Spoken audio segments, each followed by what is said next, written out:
Hey everyone, it's Carter King. If you're an educator, a leader, or just a parent who wants to teach kids about space, check out my newest book, Carter's Journey Through Space. It's available now on Amazon, Target, and bookstores everywhere. Come explore the universe with me.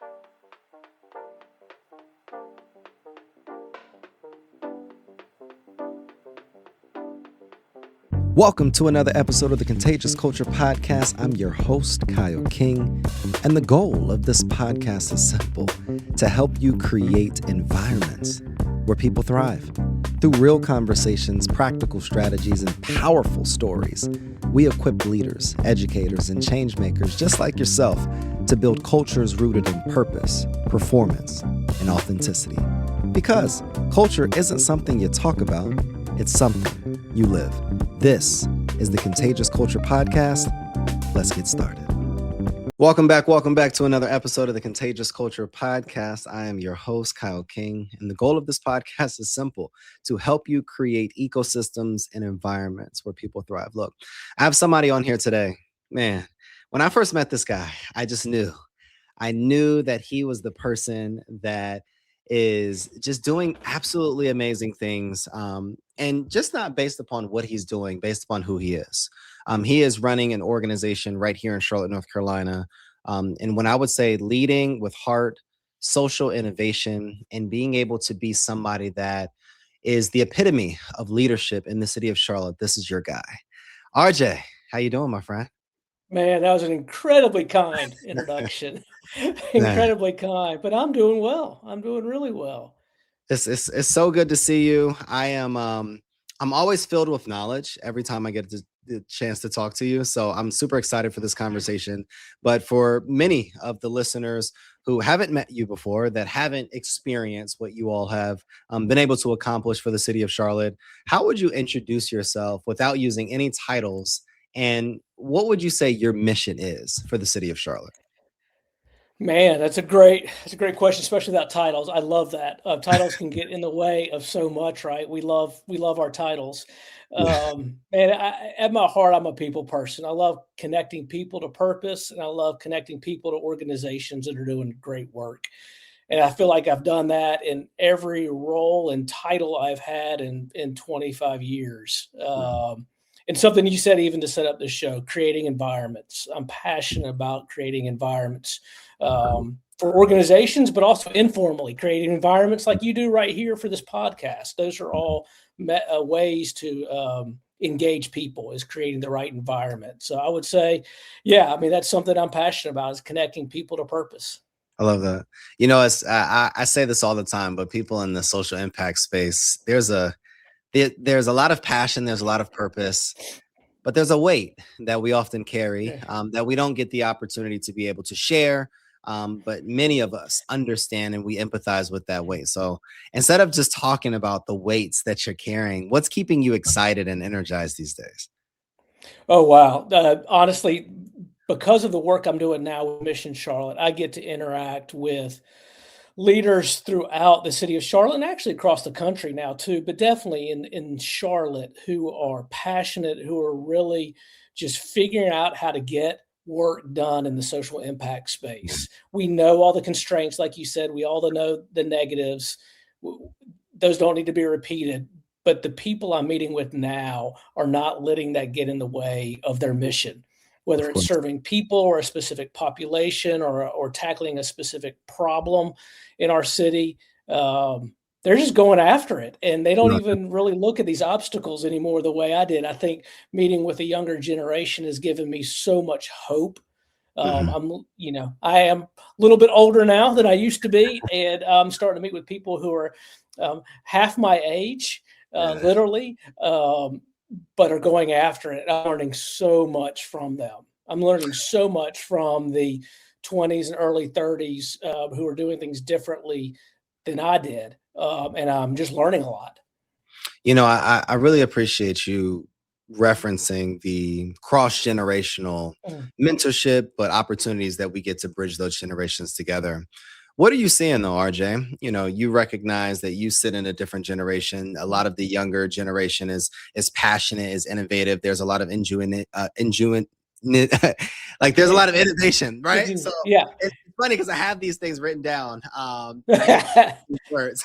So what are you seeing though? Like when you think about this older generation, but then, or more, I don't like to call them older generation, but the seasoned generation, whereas we have a newer generation that is passionate, but they don't have the background, they don't have the experience. What are you seeing that could best bridge that gap between both generations?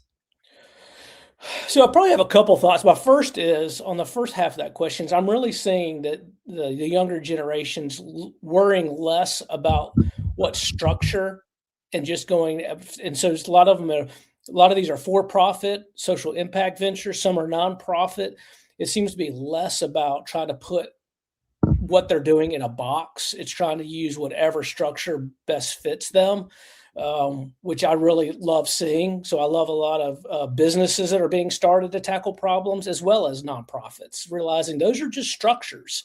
So let's name the problem they're trying to solve and then figure out the best way to go about doing it. So I love some of this innovation that's bridging this gap. Some for-profits are having nonprofit subsidiaries. I see some nonprofits doing a lot in earned revenue, which really gets me excited from a sustainability perspective. So I see a lot of gray area, which actually I'm drawn to, less rigid guidelines than maybe in the past or my generation that would have to fit in a box. I love this. This is getting me so excited. And for all of my listeners that like to joke on me, ingenuity is the word that I was looking for. I see this bridge between innovation, between earned revenue, between what boards need. There's a lot of challenges that we're seeing within the nonprofit space. And one of the things that I always push back and say is that nonprofit is just a tax code. It's just a tax status. We have to be able to build a business. So what are some of the challenges that you're seeing that even your leadership and Mission Charlotte are really helping organizations reveal, but then also providing them the necessary supports that they need to be able to drive their organizations forward? Sure. Probably a couple thoughts there. One, for the work at Mission Charlotte, I mean, that's why we exist. We've seen decades and decades of just great leaders getting burned out, primarily in the nonprofit sector. And a lot of that was passion driven. And a while you have compassion fatigue or funding changes, all the normal things. And a lot of our nonprofit leaders don't have an MBA potentially, or have never run an organization. They just know how to tackle that specific problem. And they do it really well. But to be sustainable and be able to attract talent and develop programs and to scale, you got to figure out how to run an organization. And so that's the gap Mission Charlotte steps into, is how do you get staff leadership and staff development running? Do you have a strategic plan? Do you have goals and metrics behind that? Are you measuring the impact you say you're having? So we're an organizational development nonprofit that serves other nonprofits. I love that. So we help them build the infrastructure. We don't do it for them. We help build it with them or give them the tools to build it so they can actually have an organization. So I think that's the first part of the equation, right? How do you run an organization, whether it's for-profit, nonprofit, doesn't matter, government? How are you actually putting systems in place to help run it? But then there's the other side of just the reality. We know the challenges within the nonprofit sector on fundraising. I've written about it last couple of days on LinkedIn, right? The landscape has changed. We do need to think differently about how do we tackle our problems in our city. We got to bridge the gap with government and nonprofit, churches and businesses. So how does that look? And I think that's messy. That's the messy middle we're in right now. And honestly, I love the messy middle myself. It's interesting that you say the messy middle, because I think that especially in this space, we operate in the gray. We take a little bit from this side, a little bit from that side, and then we operate right in that gray area. It's not black or white all the time. There's no cookie cutter way of doing what we do at scale. But one word that you mentioned, sustainability, is super important, and really being able to have the processes, the systems, and the personnel to be able to really grow your organization forward. And not just for today when it's potentially trending, but 3 to 5 to 10 to 15 years later, being able to still be alive, but then also providing impact and value within your communities. For an organization that is outside of Charlotte, though, that maybe can't come to your workshop, maybe can't come to a luncheon, or doesn't have the opportunity to interface with you all, where does that organization begin? They're doing good work. They have a good grip on the problem. They have potential even programs that they're wanting to be able to build out. But where do they begin in this organizational development process? Yeah, I mean, that's a great question. I think that's the power of relationships. So I think they need to be able to call Kyle King, call RJ Caswell, and regardless of where they are, to discover those. I know there's probably some organizations out doing this across the country, but I believe in their local context, find like-minded people, start meeting. If there's not an organization that exists, at least start bringing people together. I think you mentioned the beginning of this podcast. Who else is doing the work in your city? Yeah. And start meeting with them regularly. Yeah. It only takes a few of them, and I guarantee you they'll find other CEOs going, "Hey, I heard you're getting together. Can we get coffee? Can we get coffee?" So start figuring out who else is in your context doing the work and give them a call. I just believe so much can happen by picking up the phone, sending a message, and saying, "Can we get some time?" Because there's power in numbers when you do that. Being alone is the biggest barrier to organizational health. You know, one of the pushbacks that I always get in the nonprofit space specifically is that it's lacking collaboration. And we always approach these conversations, these coffee chats, these meetings, these workshops as competition, rather than really being able to sit with someone over coffee and identify how we can collaborate together so that we can be able to impact our communities and share resources, share best practices, share thought leadership. Can you talk about that intersection between competition, where you may be sitting down with someone that is competing in funding, but really the importance of collaboration amongst these organizations and how that can be the bridge that could really help us build communities? Sure. In fact, I think and write a lot about partnership and collaboration and the importance of both, but they're very distinct. I think collaboration is definitely the hardest, but also the potentially most powerful for a city, right? When you look at what's going on, collaboration really means you have to set aside ego and logo and put the mission above. That is really, really hard for a lot of leaders to do. Because they're getting pressure from their boards. Maybe they're just not wired for that. So they come into collaboration, but they're not really collaborators. They want to be in the room, but it's really a challenge. But if you can find the right people who really believe, hey, let's solve homelessness. Well, you know, one organization in the city cannot solve homelessness by themselves. In Charlotte, how many organizations are tackling homelessness? So many. And we still have homeless people, right? Or we still have challenges in the sector. So there's enough space there for our brothers and sisters who are tackling homelessness in the city of Charlotte to come together. There's so many, and they're great organizations that if they collaborate, they can find out where each other are doing work, not duplicate, actually potentially even raise more money to solve a problem. But it is really hard to find the right people. It really is, to find the right people, the right timing, the right partner, identifying what this looks like in practice and what partnerships look like. It is difficult. And one thing that I just revealed that you communicated is identify in your space where you best fit in the journey to be able to solve that major problem. I may exist in this space to solve this specific pocket. I may be supporting these individual people, but in this specific way, and all of us collectively can be able to solve the problem together if we all do it and show up in our own ways. You know, RJ, you mentioned earlier, you didn't date yourself, but kind of, that you've been in this work for 25 years. You know, I'd love to really go back and talk about like what got you into this work. What was that 25-year sequence or journey that really kept that fire and burning, you know, desire alive to transform people? Sure. I wish I had an easy answer. I do know that leadership isn't linear. My journey has not been linear at all. A lot of turns. but it's always been relationship centered. And I think as I reflect on that 25 years, even times where I've gone, gosh, I wish I didn't care about things and I could just go work a quote job. It's just not who I am. And even when I've tried to get out of that, whether it's for a season or compassion fatigue or burnout, I'll just go work this job and won't care about it. Won't that be wonderful?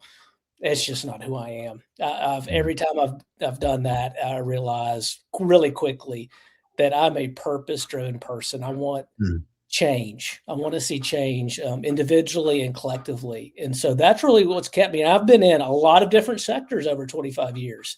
But the one thing that's staying constant is that purpose and that element of solving problems for what's going on. Yeah. That's been in education sector, in a mental health sector, spiritual formation sector, and now what I do with Mission Charlotte and some other ventures I have on the side as well. Man, it's people. Every time I've tried to push out from that and go, gosh, I wish I could just work a job and I make agree. money, that it didn't matter. That at the end of the day, it's just not me, and that's not a great Yeah. answer. I've just realized I'm probably more comfortable with myself now, and go, yeah, I'm here to be able to help connect people into purpose, and my own purpose is connected to that, right? That Yeah.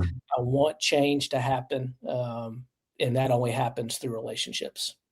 I really appreciate you mentioning that unapologetic desire to show up and connect people to purpose because I recognize that we show up as leaders with so much weight and then we have these masks that we wear and we don't really authentically show up as ourselves. So I appreciate you showing up exactly Mm. as who you are. But for that young leader that is still trying to find their way, find their path, and doesn't have that courage or boldness to be able to show up in the ways that you're showing up in so many spaces, what would be your advice to them to be able to do that? Wow, I would say, the one thing I wish I had, my wife and I talk about this when we were both, before we were married, and definitely even when we were married and early on, that we really did have some trusted people that would speak into who we were. We didn't, and so we both try to do that now. But if you are that person, um, try to find a few trusted people a little further ahead than you, um, to build a relationship with. It doesn't have to be in the same sector. It doesn't have to um, be your likely candidate, but find some trusted people a little bit further down the road, that are willing to engage with you on a consistent basis. And just ask questions. It doesn't have to be super formal. It doesn't have to be a quote, you know, coaching or counseling or mentoring, but somebody who's willing to invest, if you ask them to. I love that. And the power of mentorship is so important. RJ, who's mentored you? Who's been your coach, your bridge, your Man, affirmer and the bridge builder for you to be able to have at least access or perspective to the things that you've had access to?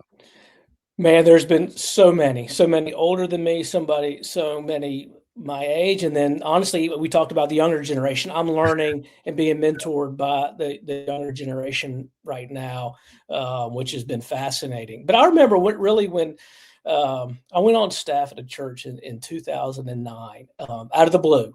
Didn't go to seminary, but we were at this church and we loved it, and they asked me to come on staff, and the executive pastor really help me understand me better. Mm, that's good. And two examples with that are, I remember I went on staff, never worked at church, and this role was new. And so I kept asking my boss, who's executive pastor, questions and questions and questions. And what do I do here? And what do I do here? And how do I structure this? And he finally looked at me one day and called a timeout in the meeting. He literally went, timeout. He goes, I don't know the answer to any of those questions. That's why we hired you. Go do Wow. your job. Just go do it. And he allowed me to fail and get up. He allowed me to try things. He would always give me feedback.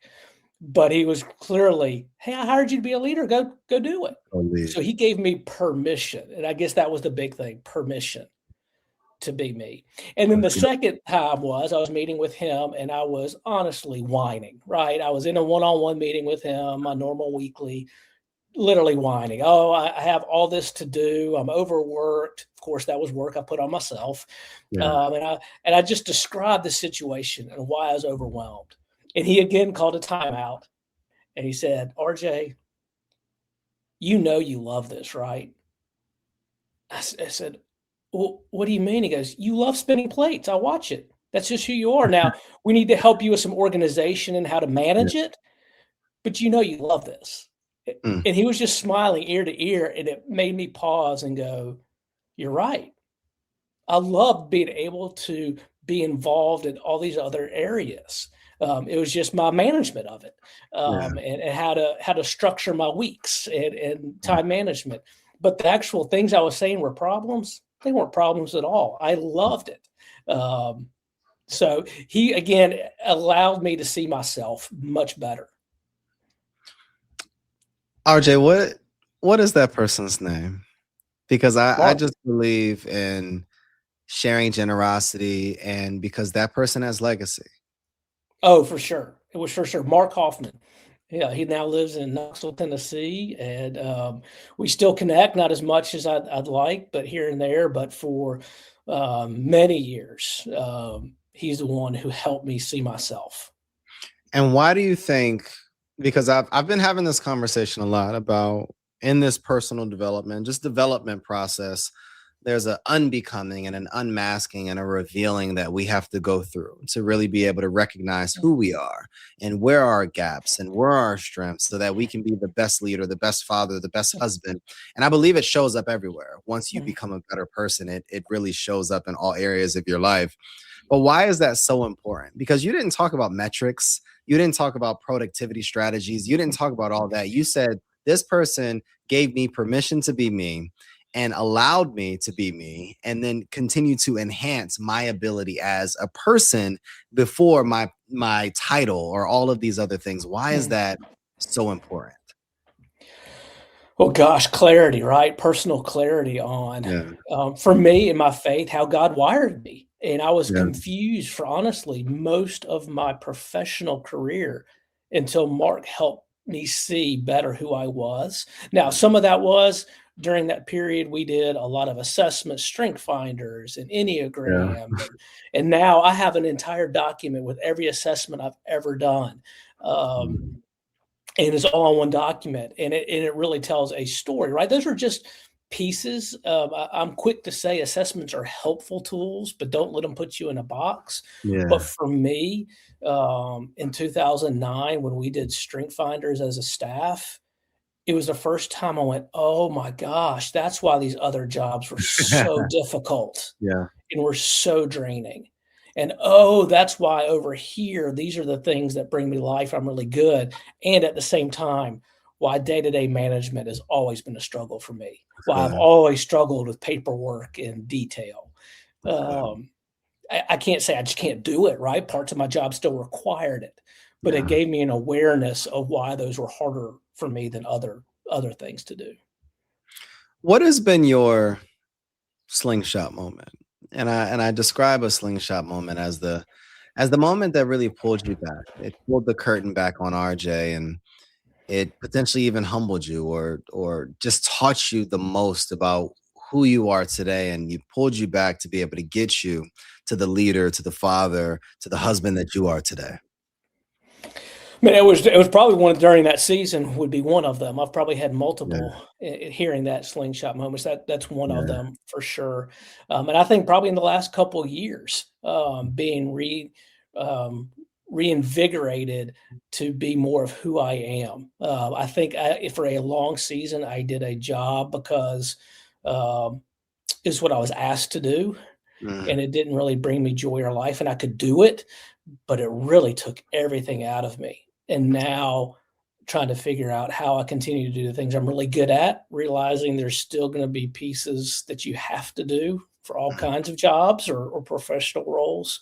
But where can I lean in more of who I am? And so that's probably been the last couple of years, just leaning back into. I think that's why Mission Charlotte's been a gift during this season, to take a culmination of different work environments and personal environments and be able to pour into leaders. Now, for Mission Charlotte has come up a few times in this conversation, but for somebody that's not based in Charlotte, that isn't familiar with the work that you all do at Mission Charlotte, can you talk about the organization, the mission, and the work that you're doing for the city of Charlotte? Sure. So Mission Charlotte, we are a faith-based organization. So we believe our purpose is healthy Christian-led nonprofits transform communities. And then our mission is we glorify God by helping nonprofits thrive. That's who we are. That's who we are as an organization. How that looks is we teach quarterly workshops on organizational health. Those are open to anybody. It doesn't matter what your organization's like, whether it's a faith-based one or not. We would love for you to come to our workshops. So we teach on 6 core competencies of organizational health. We've touched a lot of them already right here, but strategic planning and board governance and organizational measurement and fundraising and marketing and communication. So every quarter, I'll teach a no-cost workshop. Anybody can come. It's free. You just register. We'd love for you to come.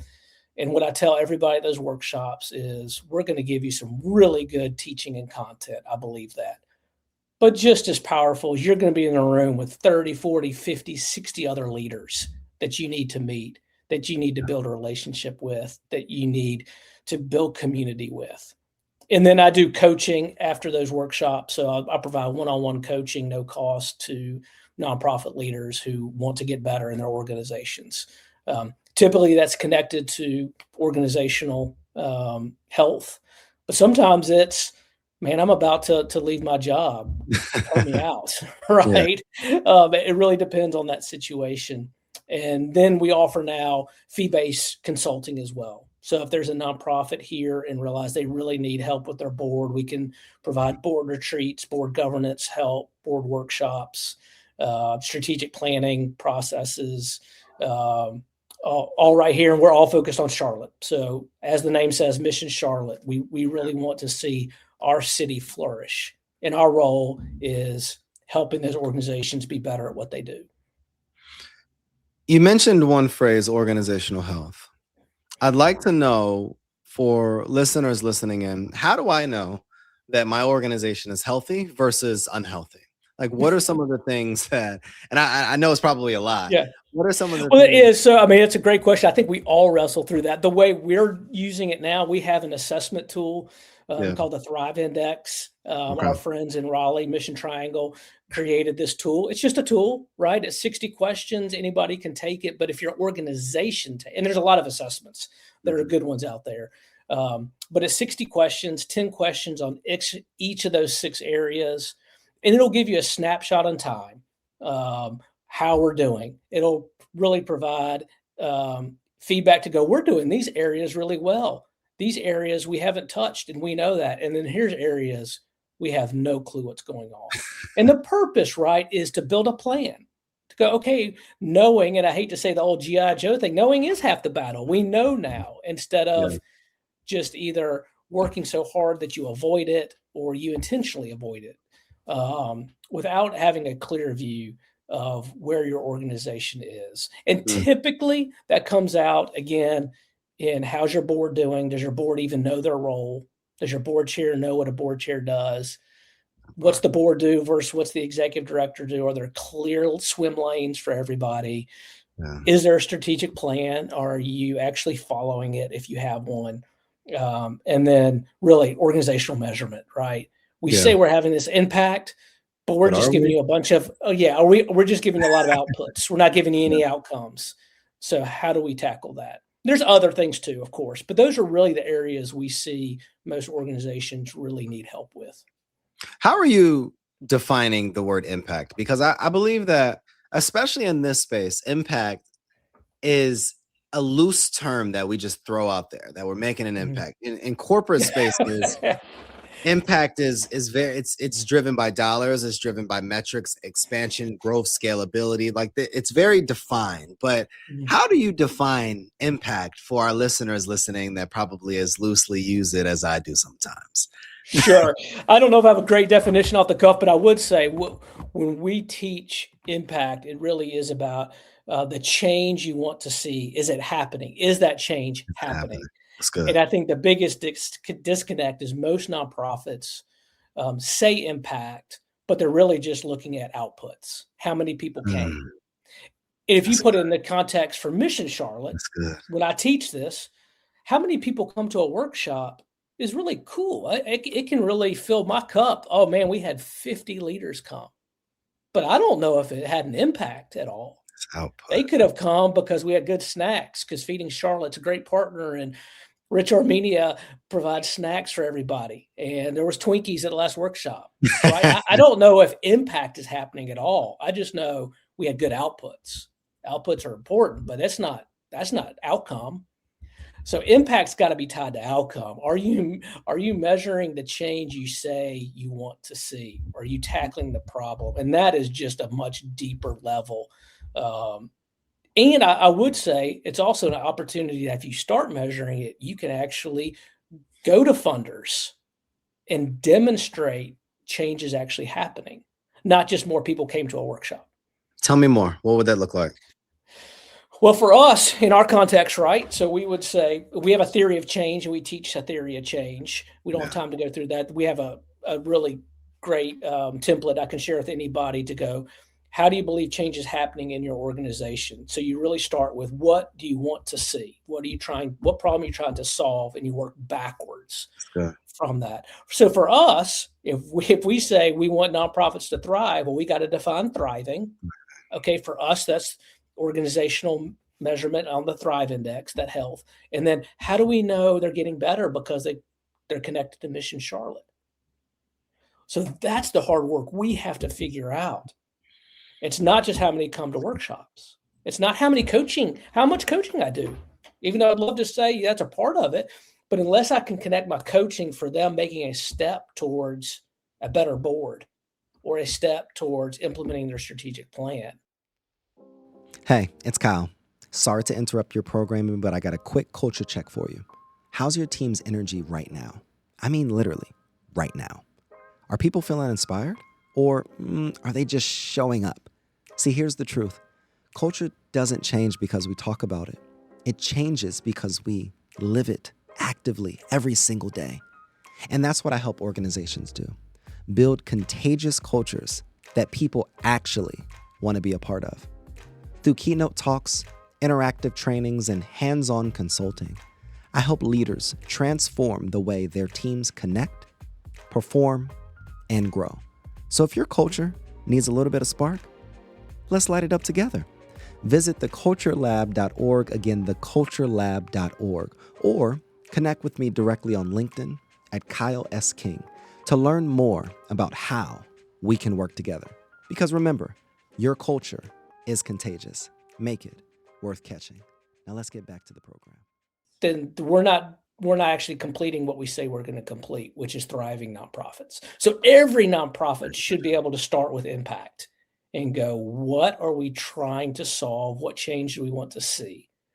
Okay, so now how do we structure our programs, our staff, our budgets? Do you believe that all impact and change is tangible?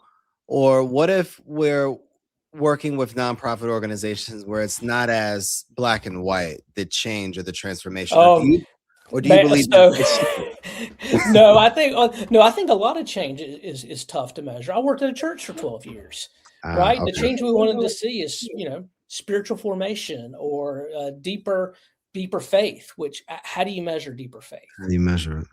Right. But I do think there are ways to do it. And some of that is going to be storytelling and interviews and those. And I do think those are valid, but I also think you can do surveys. If you've come to our church in the last year and you joined a small group, right? Ask a series of questions every single year. How is a small group changing? Are you reading your Bible more? Are you serving the community more? Are you engaging with one of our partners, right? There's all kinds of ways to structure that, but most of us aren't doing that. And surveys aren't perfect either, but it does give you an indication on some of those very hard to measure metrics that change is happening, or we see indicators of change. Because how do you measure somebody's closer to God or not, right? That's That's a incredibly tough one. difficult. That's a tough one. And that's That's just one context, right? I think every nonprofit struggles with some of those things. That's a great. That'd definitely be a part two of the conversation. I love how you mentioned that. I've never heard it in that way before, that a lot of organizations aren't necessarily managing impact, they're managing output. And I've even been guilty of that, where it's like, all right, we've been growing our attendees of workshops for the last few months, but are we growing the actual attendees that show up over the last few months? And how are we growing or changing or transforming those people that are showing up at the workshop? Like, I love that. Like, I'd love to coach and give workshops and put people in the room, but I'm just like, how am I really transforming the people once they come into the room? Right. What is something that a nonprofit leader is listening in right now, a question, a thought, assessment that they can do potentially today or this week that would help them answer these questions to be able to better assess and measure and be able to develop programming around the impact that they're working to drive as the organization grows? Right. I mean, I think some of it is, I mean, we have systems, right, that we've talked about. You can jump on Mission Charlotte's website and fill something out for free. But I think the bigger question is revisiting your mission and vision. I think it's as simple as, okay, if we say this is our vision for our community, this is our mission, what are we doing to accomplish that? It's really hard, because if you've been an organization that's 20 years old, you've been doing it the same way for 20 That's years. tough.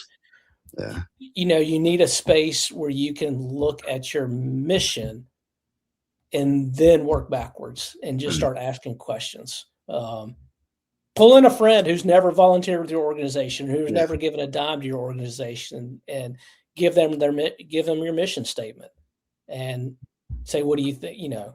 Help me walk through what our mission is. Because I do think we all get really trapped in our bias and blind spots really quickly. I think this is so powerful and so useful, RJ, and I appreciate you so much. For a nonprofit leader listening in right now, what's your advice? What's your advice, your 60-second advice, 90-second advice that could be able to take them from where they are to where you desire them to go? Man, it's going to sound so simple and maybe even a little bit trite, but don't walk it alone. It's so difficult, whether you're in business or nonprofit or a stay-at-home dad or a stay-at-home mom, and so this has nothing to do with nonprofit. I think it's just life. Journeying alone is really difficult. So build a trusted advisor network for yourself. Some trusted advisors who don't have any skin in the game other than, being in relationship and giving really trusted feedback. That way it can carry with you, because we know the nonprofit sector turnover is really high. So the chance that you're going to be at the same nonprofit in 6 to 12 months, you need to carry those advisors with you outside of the organization. What's the vision, RJ? What's the vision for Mission Charlotte 3 to 5 years from now? I love hearing where these organizations will be. Man, I mean, I think, right, it's on us. We're only 3 years old, so it's really, the vision is we can actually share how nonprofits are having better impact because of the work Mission Charlotte does, that we actually can show the outcome and the impact. And because of that, right, not in and of itself, because of that, our city's better. Our city's flourishing because of it. I love that. RJ, this has been a phenomenal conversation. I appreciate you so much. I'm excited for the workshops. I'm excited for part 2 and 3 of this conversation that we can continue to build on. And where can people find you? Where can people find more information also about Mission Charlotte? Yeah, Mission Charlotte is just missioncharlotte.org. Love for anybody to go check that out. Me, Kyle, you already know. Hit me up on LinkedIn. That's where I am. Send me a connection request. If you're in Charlotte, let's get coffee. If not, let's jump on I'd probably say Zoom or Teams, or not Teams, but Google Meet now, anywhere. Phone call. Love hearing people's stories. So find me there. I write a lot. I follow some great people like Kyle King. So get out there and build relationships. I love it. RJ, I appreciate you so much for giving your heart, your wisdom, and just your thought leadership, not gatekeeping, really being able to pour into the community. If you're still listening in, one of the questions that we always ask our listeners is, what type of culture are you spreading? RJ is spreading a culture of relationship building. He's spreading a culture of people to purpose and building bridges so that our community of Charlotte can be able to thrive. Look, the energy you bring is the culture you create. Go make yours worth catching. My name is Kyle King. I'm the host of the Contagious Culture Podcast, and we will see you all next episode. Thanks for tuning in to the Contagious Culture Podcast. If this episode challenged or inspired you, hey, take a second to share it with someone who's building culture in their world. Make sure to like, subscribe, and leave a review. It helps more leaders, educators, and change makers just like yourself join the movement. You can connect with me on LinkedIn or YouTube at Kyle S. King for more tips, tools, and methodologies to be able to help you create this ecosystem of absolute excellence. Until next time, lead boldly, live intentionally, and remember, your culture is contagious. Make it worth catching.